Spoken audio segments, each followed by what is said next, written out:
अस्तित्व एक संघर्ष. भाग 6.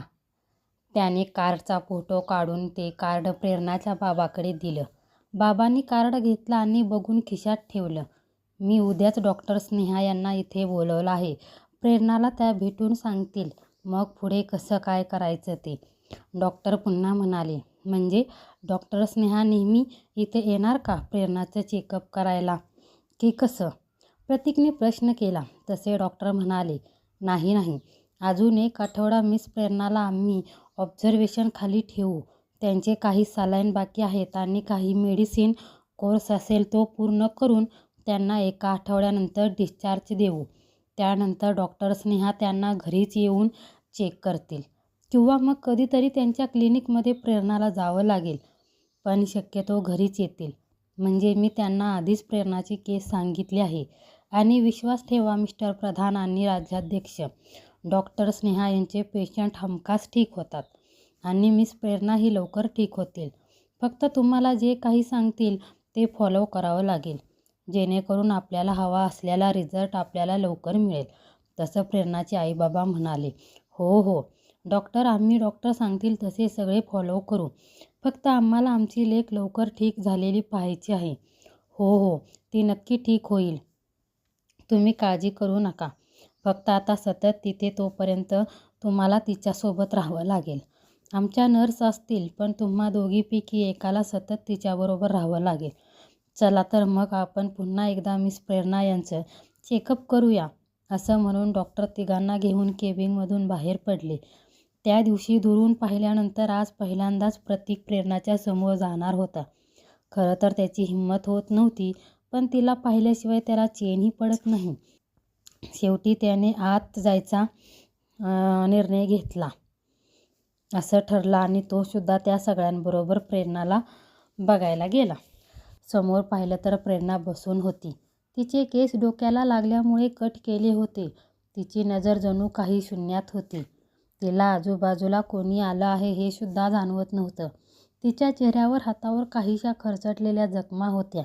तिला असं पाहून तो पुढे गेलाच नाही. त्याने डॉक्टरांना आणि प्रेरणाच्या आईबाबांना तो बाहेर थांबतो असं सांगितलं. प्रतीक वॉर्डमधून बाहेर आला आणि तडकन हॉस्पिटलच्या गच्चीवर गेला. त्याने स्वतःच्या डोळ्याला तिथे मोकळं केलं. का देवा असं घडलं? प्रेरणाबरोबर तिची काय चूक होती? कोणत्या गुन्ह्याची तिला तू अशी शिक्षा मोठी दिलीस? तो देवाशी भांडू लागला. तोच त्याचा मोबाईल वाजला. त्याने खिशातून मोबाईल काढला. आईचा कॉल बघून त्याने त्याचे डोळे पुसले आणि कॉल उचलला. हां आई, बोल, प्रतीक म्हणाला. त्याचा आवाज रडवलेला आईला जाणवला. आई म्हणाली. प्रतीक, तू रडतो आहेस का? नाही आई, नाही, मी ठीक आहे. ते अचानक खोकला आला ना त्यामुळे ते डोळ्यातून पाणी आलं.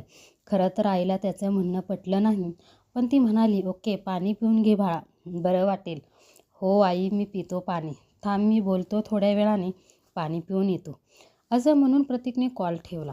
कॉल ठेवून त्याने त्याचा चेहरा रुमालाने पुसून घेतला आणि तो पुन्हा प्रेरणा ज्या मजल्यावर होती त्या मजल्यावर आला आणि सोफ्यावर बसला. थोड्या वेळात डॉक्टर आणि प्रेरणाचे आई बाबा वॉर्डमधून बाहेर आले. तर मग उद्या आम्ही प्रेरणाला जनरल वॉर्डमध्ये ठेवू तर तुम्हाला सतत तिच्याबरोबर कोणी ना कोणी थांबावं लागेल. म्हणजे जर औषध वगैरे काही आणायचं असेल तर आपल्या हेल्पलाईनवर कॉल करा. मग तिथूनच कोणी ना कोणी येऊन तुम्हाला आणून देईल. म्हणजे हल्ली आम्ही ती सर्व्हिस सुरू केली आहे. फक्त त्याचं बिल नंतर आफ्टर डिस्चार्ज बिलमध्ये ॲड होऊन देतो. डॉक्टर प्रेरणाच्या आईबाबांना सुचत नव्हतं. त्यांच्याशी बोलून झाल्यावर डॉक्टर प्रतीककडे वळाले आणि म्हणाले. तुम्ही बाहेर आलात अचानक मिस्टर राज्याध्यक्ष? तसा प्रतीक म्हणाला. हा, ते ऑफिसमधून एक कॉल येणार होता सरांचा म्हणून यावं लागलं बाहेर. मग कॉल झाला तसा बाहेरच थांबलो. Okay, no problem. Don't worry, Prerna लवकर ठीक होणार. काळजी करू नका तुम्ही. आता सगळ्यांनी धीराने सगळं हँडल करायचं आहे आपल्याला.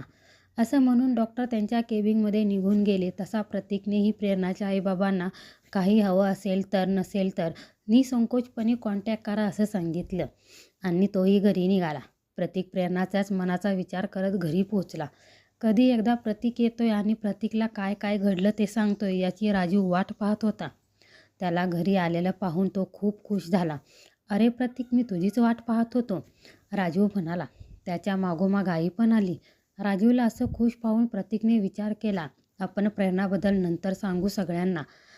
थांब हा राजू, मी पटकन आलो फ्रेश होऊन, असं म्हणून प्रतीक बॅग आणि टिफिन ठेवून फ्रेश व्हायला गेला. तो फ्रेश होऊन आला तसा आई आणि बाबा सगळ्यांना चहा आणि स्नॅक्स घेऊन आली.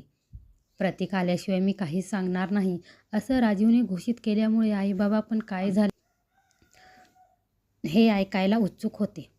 सगळेजण बसले तसं राजूने सांगायला सुरुवात केली. मी पोचलो त्याच्या आधीच ती तिथे हजर होती.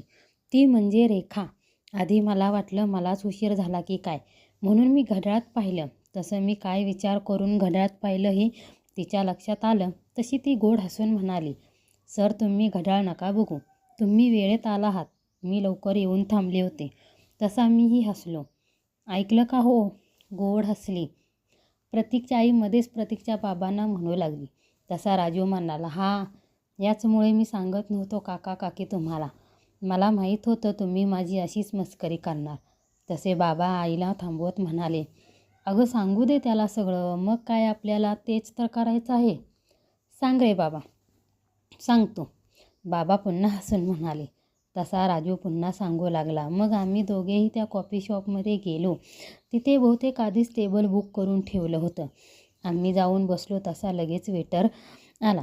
त्याने कार्ड माझ्यासमोर ठेवलं. तसं मी मला हवं असलेलं सांगितलं आणि तिला जे काय ऑर्डर करायचं आहे ते कार्ड तिच्यासमोर येऊन विचारलं. तिने तिची ऑर्डर सांगून त्याला जायला सांगितलं. एरवी कोर्टात मी एकाला प्रश्न विचारून गार करायचो, पण तिला समोर बघून मला काहीच सुचत नव्हतं. आणि मला गप्प राहिलेलं बघून ती म्हणाली, सर तुम्ही मला माफ केलं ना, म्हणजे तुम्ही काहीच बोलत नाही म्हणून विचारलं. तसा मी म्हणालो, नाही नाही तसं काही नाही, म्हणजे बोलण्यासाठी आपण एकमेकांना किती ओळखतो ना, त्यामुळे मला काय बोलू सुचत नाही. तशी ती हसली आणि तिनेच बोलायला सुरुवात केली. तिने तिच्याबद्दल आणि तिच्या फॅमिलीबद्दल सगळं मला सांगितलं. तसं मी पण सांगितलं. नंतर ती बरंच काही सांगत होती आणि मी फक्त ऐकत होतो. बोलण्याच्या नादात तिला कॉफी थंड झाली हेही समजलं नाही. तिच्याशी बोलता बोलता एक गोष्ट मला समजली की तिचा अजून कोणी बॉयफ्रेंड नाही. ते काकू तुम्ही म्हणालात होता ना, ते खरं ठरलं. राजू प्रतीकच्या आईला म्हणाला. मग बिल पे करायचा टाईम झाला तसं ती म्हणाली, सर मी तुम्हाला म्हणाले होते ना माझी पण एक अट असेल म्हणून. तर मग कोणती अट सांगितली तिने, काकांनी विचारलं. तसा राजू हसून म्हणाला, ती म्हणाली बिल भरेल म्हणून. मग मी पण फार आडेवेडे नाही घेतले आणि तिला करू दिलं. तिथून निघालो तसा तिने मला प्रेरणाच्या केसबद्दल अजून तुम्हाला काही बोलायचं असेल तर विचारायचं असेल तर सांगा, तर बोलू आपण म्हणाली. मग मी पण तिला म्हणालो, मला सर तुम्ही नका म्हणू, फक्त राजू म्हणलास तरी चालेल. तशी हसली आणि म्हणाली, छान वाटलं तुम्हाला भेटून. तसा मग मीही म्हणालो, भेटू आपण पुन्हा नक्की. चला चालणार असेल तर तुम्हाला. तशी फक्त ती हसून हो म्हणाली आणि मला बाय करून राजू स्कूटीवरून निघून गेली. तसे प्रतीकचे आई बाबा दोघेही म्हणाले, वा वा, म्हणजे लवकरच आमच्या राजूच्या डोक्यात अक्षता पडणार तर. काका काकी तुम्ही पण ना, तुम्ही दोघेंना लगेच सुरुवात करतात. मी अजून तिला तितकं ओळखतही नाही.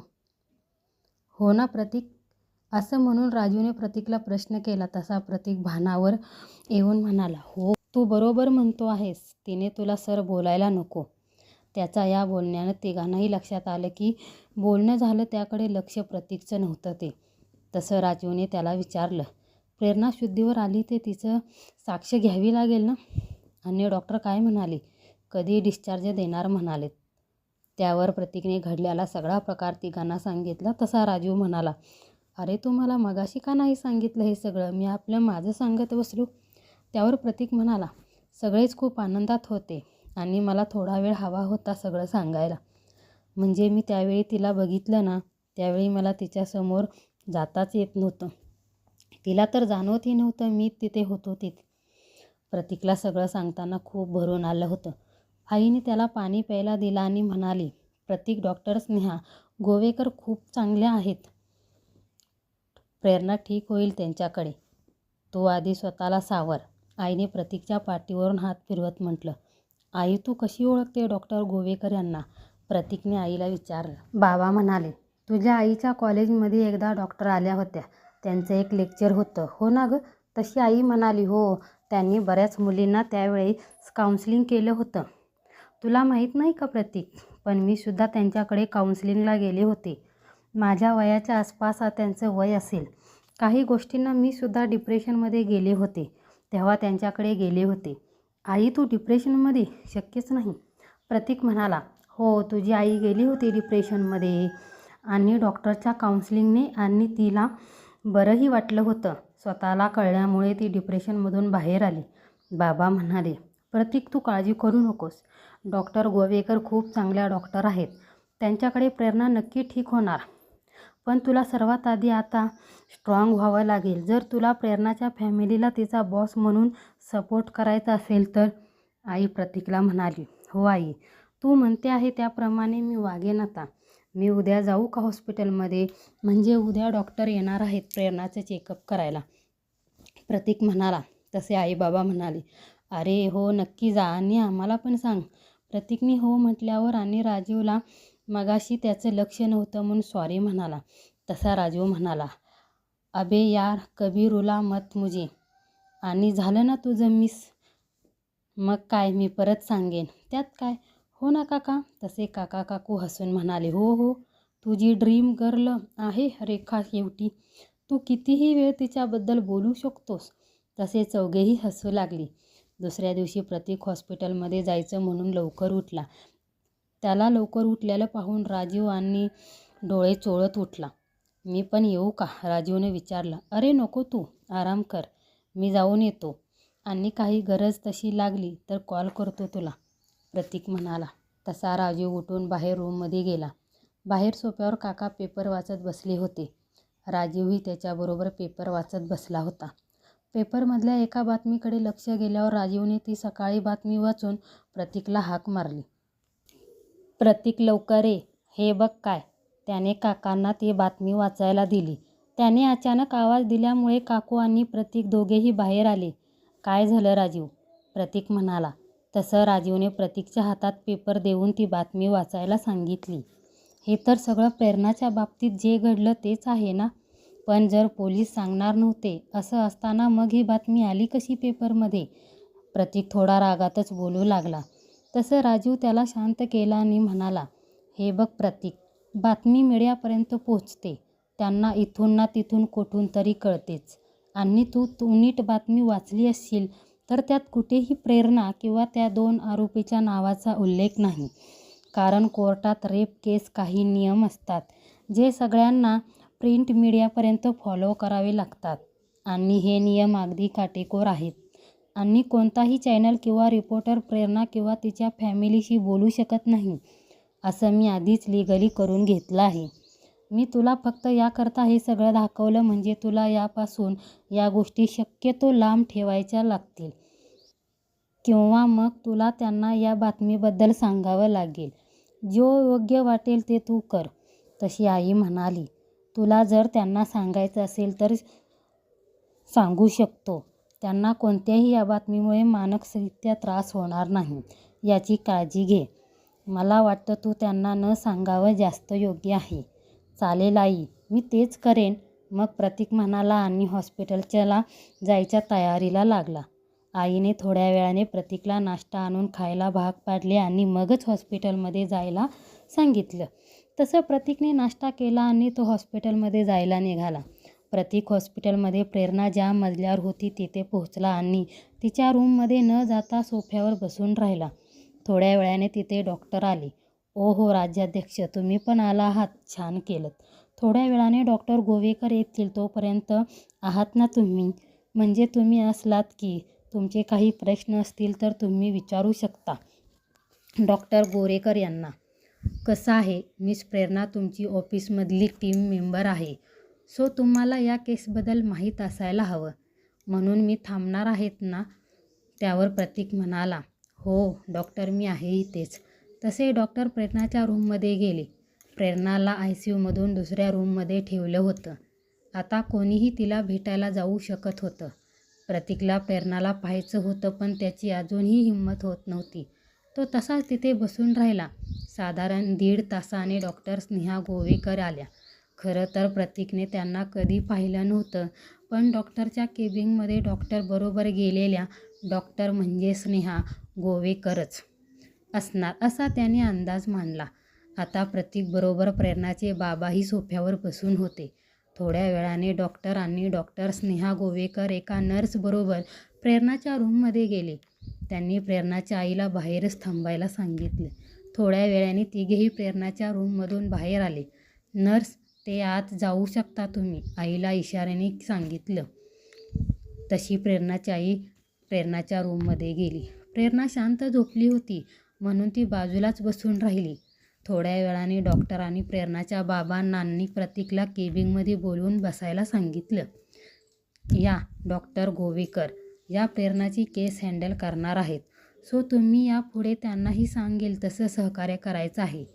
तुम्हाला जे काही विचारायचं आहे ते तुम्ही डॉक्टर तुम्हाला प्रेरणाच्या केसबद्दल सांगतील, त्यानंतर विचारू शकता. असं म्हणून डॉक्टरांनी प्रतीक आणि प्रेरणाच्या वडिलांची ओळख करून दिली.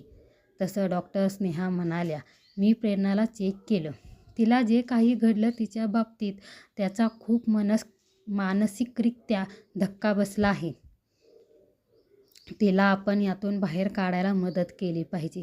मी इथे प्रेरणा असेपर्यंत रोज सकाळी चेकअप करून जाईन आणि काही मेडिसिन असतील तर लिहून देत जाईन. मेडिसिनने ती थोडीफार रिस्पॉन्स द्यायला सुरुवात करेल, पण काही गोष्ट आपण शक्य तितक्या टाळायच्या आहेत आणि काही गोष्टी आपण फॉलो करायच्या आहेत.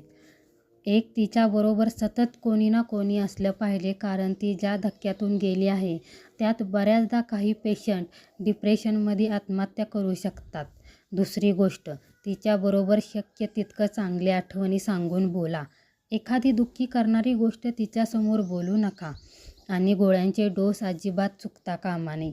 इंजेक्शन इथे असेपर्यंत नर्स देतील तिला वेळेवर, पण डिस्चार्ज दिल्यावर मी घरी येऊन देत जाईन किंवा मग माझ्या क्लिनिकमध्ये बोलवेन. हे सगळं फॉलो करा, मग ती लवकर ठीक होईल. तुम्हाला अजून काही विचारायचं असेल तर विचारू शकता, तसे प्रेरणाचे बाबा म्हणाले. म्हणजे प्रेरणा, मेडिसिनने आम्हाला सगळ्यांशी बोलायला लागेल डॉक्टर? त्यावर डॉक्टर म्हणाल्या, नाही, हे लगेच नाही होणार. तिला आपल्याला वेळ द्यावा लागेल. आपण फक्त डिप्रेशनमधून तिला बाहेर यायला मदत करणार आहोत. आपण जितकं तिच्याबरोबर बोलू, चांगल्या आठवणी सांगून तिला एखादी पॉझिटिव्ह गोष्ट शेअर करू, तितकं ती लवकर रिस्पॉन्स देणार ट्रीटमेंटला. आता चेकअप करताना तुम्ही तिच्याशी सतत 20 मिनिटे बोलत होते, तेव्हा तिने एकदा फक्त मानेने हो म्हटलं. म्हणजे आपल्याला हे रोज करावं लागेल, जोपर्यंत ती स्वतःहून बोलत नाही तोपर्यंत. त्यानंतर आपण आपली ट्रीटमेंट बदलू शकतो. तोपर्यंत आपल्याला हेच सगळं फॉलो करायचं आहे. त्यावर चालेल डॉक्टर, तसंच करू मग आम्ही, प्रेरणाचे बाबा म्हणाले. पण मग डॉक्टर, प्रेरणाला साधारण किती वेळ लागणार ठीक व्हायला आणि तिची साक्ष कोर्टातून घेता येऊ शकेल का? प्रतीकने डॉक्टरांना विचारलं. त्यावर डॉक्टर म्हणाले, प्रेरणाच्या केसमध्ये जसं मी आधी म्हणाले, आपल्याला तिच्याबरोबर सतत चांगल्या गोष्टी बोलायच्या आहेत आणि आपल्याला तिला हेही पटवून द्यायचं आहे की आपल्या सगळ्यांना तिचं असणं हवं आहे, जेणेकरून ती स्वतःला यातून बाहेर काढायला बघेल. ती ज्या फेसमधून जात आहे त्या परिस्थितीमध्ये तिला या क्षणी असं वाटणार नाही की ती कोणासाठीही महत्त्वाची नाही. तिचे असण्याने फक्त आणि फक्त त्रास होऊ शकतो.